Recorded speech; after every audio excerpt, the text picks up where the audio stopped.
E já de volta, obrigado pelo seu carinho, seja sempre bem-vindo. Você que está chegando agora, esse é o programa Vida e Saúde, essa é a Rede Século XXI. E hoje o tema hipertensão arterial. Conosco aí um dos grandes cardiologistas que esse planeta conhece, o Dr. Silvio Diopato, ele é médico cardiologista e aceitou o nosso convite aqui para falar tudo que a gente precisa saber, entender, ouvir sobre hipertensão. Doutor, eu terminei o bloco passado fazendo uma pergunta, ou seja, a pessoa que de repente, por ocasião de uma pergunta aqui à noite, se sobe, a pessoa está dormindo relaxada, ela pode ter naquele descanso, mesmo dormindo, um pico de pressão, doutor, ali e ter consequências graves?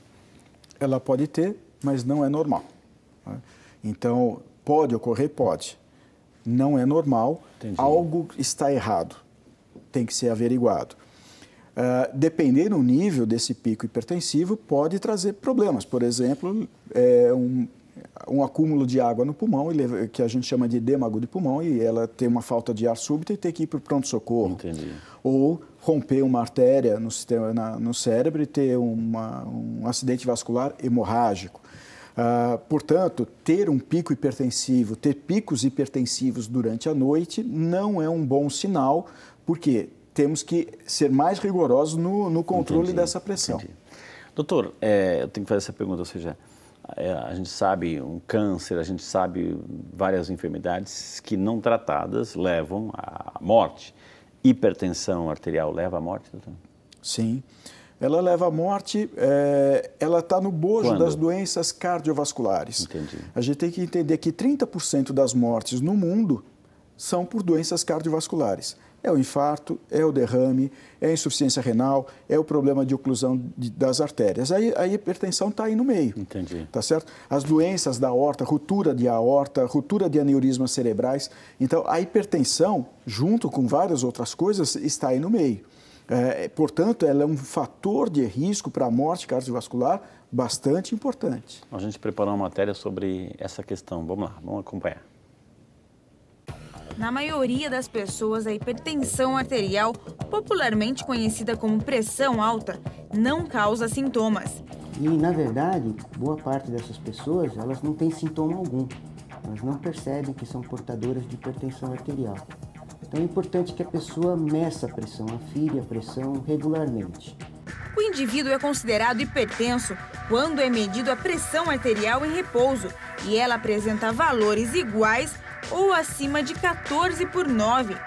Estima-se que atinge em torno de, no mínimo, 25% da população brasileira adulta, chegando a mais de 50% após os 60 anos, e é responsável por 40% dos infartos, 80% dos derrames e 25% dos casos de insuficiência renal terminal. Toda a nossa circulação ela é afetada pela hipertensão. A gente classicamente tem os órgãos alvos da hipertensão, que são aqueles que mais sofrem com a elevação da pressão arterial, que é o cérebro, o coração, os rins, os olhos. Mas a gente pode falar que toda a nossa árvore circulatória ela é cometida pelo aumento da pressão arterial. Dona Vilma é hipertensa há mais de 30 anos. Por conta disso, algumas coisas na rotina diária dela foram mudadas. Na alimentação, por exemplo, a quantidade de sal diminuiu para que a pressão não volte a subir. Mas não foi só na alimentação que Vilma teve que fazer mudanças. Hoje, além do uso diariamente de remédios, ela caminha e afere a pressão quase todos os dias. Vilma chegou a ter outra doença por causa da pressão alta. Eu já tive AVC, né? Tá com 5 anos agora, acho que vai fazer. 5 anos que eu tive AVC. Para quem é hipertenso, existem vários fatores de risco. Por exemplo, o aumento de peso e a obesidade, o cigarro e uma alimentação que contém muito sódio. Que é a mudança do estilo de vida. Você tem que diminuir o consumo de sal, você deve ter atividade física regular, você deve ter um controle de dieta, fazendo uso de frutas, legumes, vegetais, uma dieta balanceada. Você tem que controlar o seu peso, não fumar e evitar o contato com ambientes que tem muitos fumantes, né? Praticar atividades físicas regulares e o mais difícil é o controle do estresse. Depois de um grande susto, Vilma tenta levar uma vida normal. Então a gente tem que aproveitar. tem que aproveitar o hoje, porque amanhã a gente não sabe, né? Então, vamos aproveitar enquanto Deus está permitindo. Que bonito, né? Vamos aproveitar, viver bem, viu? Doutora, além do assunto ser hipertensão, aquela famosa pressão, a gente viu nos dados aí que a partir dos 60 anos, né, de idade, ou seja, vai aumentar o número de hipertensos, ou seja, além da doença em si, tem aquela pressão de quem está chegando à beira dos 60 também. Sim. Então, aquela pressão psicológica também que isso influencia, né, doutora? A idade você vai envelhecendo e o organismo também envelhece, faz parte do processo de envelhecimento. Então, por isso que mais de 60% das pessoas acima de 60 anos são hipertensos. Nosso diretor está preocupado, doutor. Né? Nosso diretor está preocupado. Né? Chegou na faixa, né? Tá se aproximando, né? A esquina é logo ali, como ele disse. É a esquina, né? Ô, doutor, aqui, a nossa amiga Regina Silva Almeida, de Barra do Shoa, na Bahia, obrigado, viu, querida dona Regina, Deus abençoe. Ela pergunta, ela quer saber se a pessoa que sofre de pressão alta, se pode comer frituras ou só cozidos, e também a questão do sal. Nossa amiga Regina preocupada com a alimentação dela, doutor. Legal, Regina, que bom que você esteja se preocupando com isso. A fritura pode ser um vilão por dois mecanismos. Bom, primeiro que toda fritura chama o sal, né? Começa por aí. Então, todo salgadinho, todo alimento frito pede um pouco mais de sal. As pessoas gostam mais de sal, então já é um problema. E os alimentos fritos têm um teor de gordura maior e a gente não pode esquecer que a gordura, ela engorda, né? O sal não engorda, mas a gordura sim. E são dois mecanismos. Você comer muita fritura, você vai aumentar a quantidade de calorias ingeridas por uma quantidade menor de alimento. Então, a sua saciedade demora mais, você ingere mais, então a quantidade calórica que você ingere é maior. Isso te predispõe à obesidade. A obesidade predispõe à hipertensão. Junta com o sal, quer dizer, nós temos dois mecanismos levando à hipertensão. Entendi. Se você puder escolher alimentos cozidos e evitar colocar o sal, você está tirando dois vilões da história. O sal, evidentemente, e a gordura. Você vai ter um alimento mais saudável. Quero aproveitar e corrigir, eu li Regina, mas é Regilda. Um beijo, dona Regilda, viu? Agora, a nossa amiga Maria do Carmo Trindade Pereira de Piracicaba. Obrigado, dona Maria do Carmo. Ela, o doutor Ney ali que deu falou assim que mitos e verdades, a questão assim, mas é só acima dos 50, 60, né? E ele falou da questão de se não ter idade para isso. E tem um caso aqui, a nossa Maria do Carmo, o filho dela tem 20 anos, doutor. Ele faz atividade física e tem uma alimentação balanceada, mas teve uma infecção na garganta e precisou tomar antibiótico e anti-inflamatório. Voltando do pronto atendimento, sua pressão estava 15/9, sendo que sempre foi 12/8. Pode ser por conta dos medicamentos, ou emocional, enfim. Nossa amiga Maria do Carmo, um jovem de 20 anos aí, doutor. Legal, Maria do Carmo. Bastante importante essa pergunta, porque ela envolve vários aspectos. O primeiro, como você colocou, foi na medida de pressão no pronto atendimento, ou seja, o seu filho estava sob estresse, numa fase aguda da infecção. Foi a primeira vez que ele foi lá? Foi no posto de saúde, o medo da injeção. Aquela pressão toda, aquelas pessoas doentes aquela pressão pode ser só em função do estresse momentâneo. Porém, você cita uma coisa importante, a infecção de garganta. Algumas infecções em algumas pessoas podem predispor a uma lesão, a um tipo de problema nos rins, levando uma glomerulonefrite. Isso pode acontecer em crianças e jovens, tá? Portanto, não é o caso do seu filho, não me parece ser, eu acho que está mais relacionado com o momento. Porém, caso persista essa hipertensão, essa pressão alta seja persistente, tem que ser feita uma investigação sobre o rim dele, para avaliar se não houve algum problema a nível renal que pode estar levando à hipertensão agora. Seria uma hipertensão por lesão renal. É uma hipertensão secundária, que também é problemática e merece tratamento. Portanto, pelo que você me coloca, não me parece ser nada mais importante, mas não descarta uma investigação mais adequada para ver se está tudo bem agora. Tomara que essa infecção tenha ido embora, Exatamente. Né, a nossa amiga Tereza Júlio Manfrinati, de Campinas, aqui pertinho da gente. Obrigado, dona Tereza. Eu tenho 89 anos e minha pressão é de 14/9, diz ela aqui. Essa pressão estaria adequada à minha idade? Pergunta. E se posso comer comida salgada, né? Então, 89 anos, 14 por 9, etc. É a nossa amiga Tereza. Legal. Tereza, algumas coisas nós temos que considerar. A sua pressão, evidentemente, e a idade.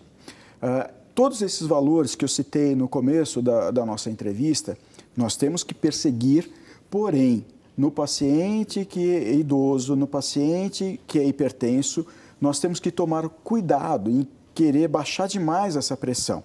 Então, não quer dizer que nós não vamos controlar a pressão da Tereza, nós vamos controlar a pressão dela, mas tem que ser de uma maneira bastante rigorosa, bastante cautelosa, para que nós não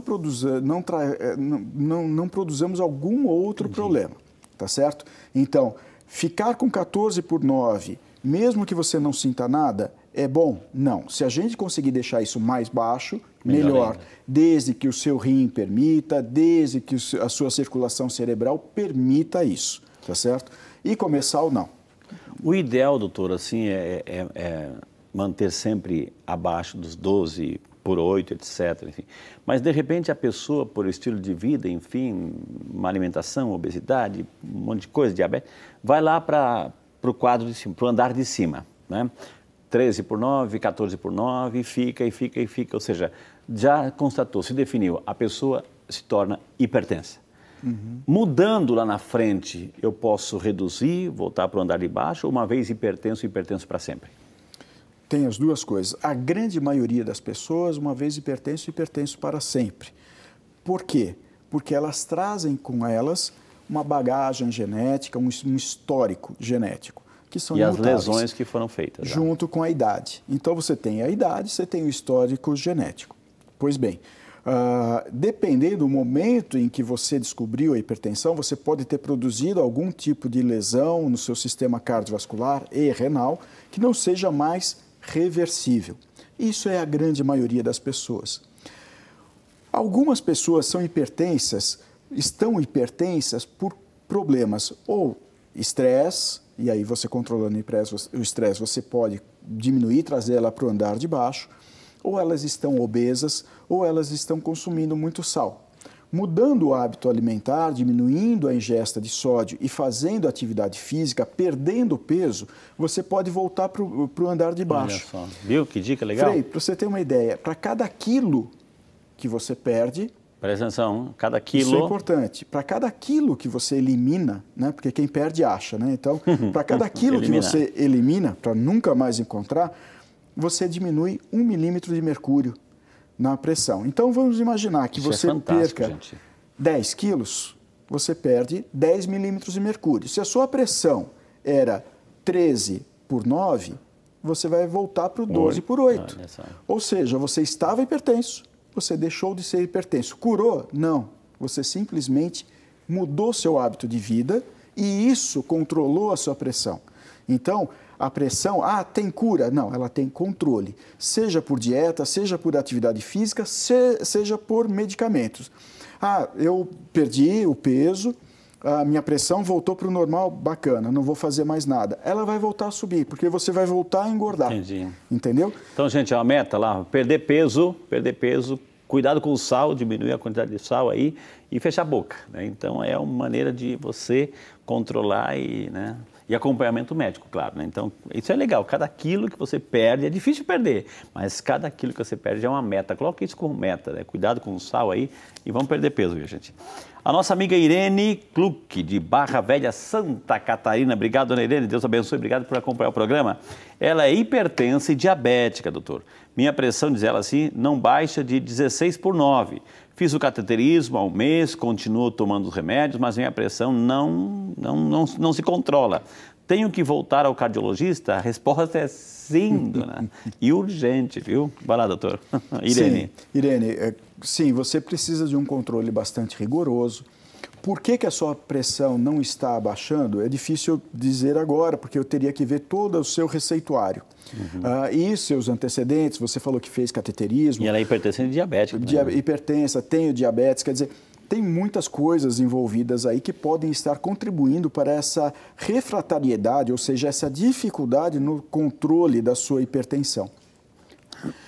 Pode ser que seja a dose inadequada do medicamento ou o tipo do remédio. Frei, é muito comum as pessoas perguntarem, não, doutor, meu amigo toma um remédio que a pressão dele foi tiro e queda. E vai lá no vizinho e pega do vizinho. E pega do vizinho. Cuidado. Ou então, me passa um remédio bom para hipertensão, para pressão alta. Não existe o remédio bom para pressão alta. Existe o remédio que é adequado para você. Para cada tipo... Você ouviu isso, gente? Doutor, dá licença. Existe um remédio adequado para você. Então, nada do remédio do vizinho, ele está sendo bom para o organismo do vizinho, para o metabolismo do vizinho, mas não para você. Então, quem vai determinar isso é o seu acompanhamento com o médico cardiologista. Exatamente, isso é muito importante. O brasileiro, todo mundo tem um pouco de médico, né? De louco e médico, todo mundo tem um pouco, não é isso? E gosta de se automedicar e seguir o que funciona para o outro, funciona para mim. A pressão é diferente de acordo com o gênero, masculino e feminino. Opa. Varia de acordo com o grupo racial, se negro, se amarelo, se branco. Para cada grupo de faixa etária é diferente. Entendi. Então, para um grupo racial, determinados tipos de medicamentos funcionam muito mal. Para um outro grupo racial funciona muito bem. Por isso que é importante, o médico vai saber encontrar para você, de acordo com o seu sexo, com a sua idade, seu grupo racial e a sua história genética, o medicamento e outros fatores, se você tem problema nas artérias coronárias, no rim, os medicamentos que são mais adequados para você. E a dose, né? A dose é uma questão muito delicada, porque a má adesão ao tratamento é uma coisa muito frequente, não só no Brasil, no mundo inteiro, a má adesão. Então, tomar o remédio exatamente como o médico prescreveu é muito importante. Se a dose que ele prescreveu ou não está sendo eficaz ou lhe traz alguns sintomas indesejáveis, dor de cabeça, tontura, você converse com o seu cardiologista, com o seu clínico, porque ele pode ajustar essas medicações para tornar você com a pressão controlada e com qualidade de vida. Interessante, gente. Olha quanto a gente está aprendendo aqui. Vamos chamar o intervalo, mas antes, assim, essa matéria sobre... Vamos continuar sobre os mitos e verdades sobre hipertensão. Vamos lá.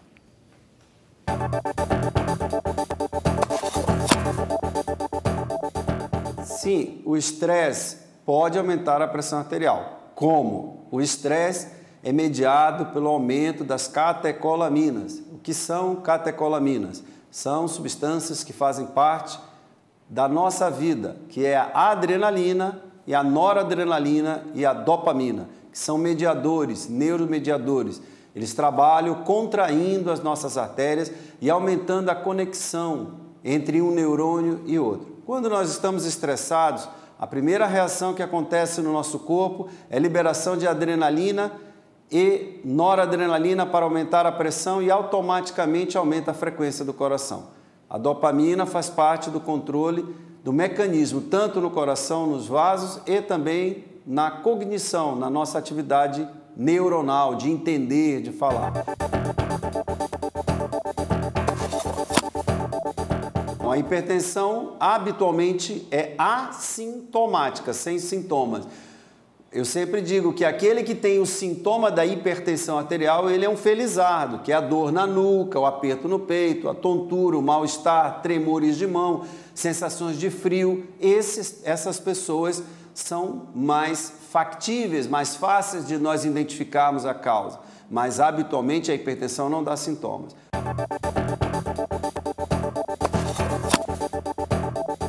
Sim, a hipertensão arterial é um fator predisponente para o derrame, o AVC, o infarto agudo do miocárdio, síndromes instáveis do coração, chamadas síndromes coronarianas, angina instável, leva à predisposição de coágulos em todas as partes do corpo.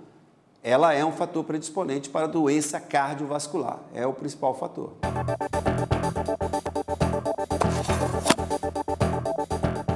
No calor, há uma dilatação, vasodilatação. No frio, uma vasoconstrição.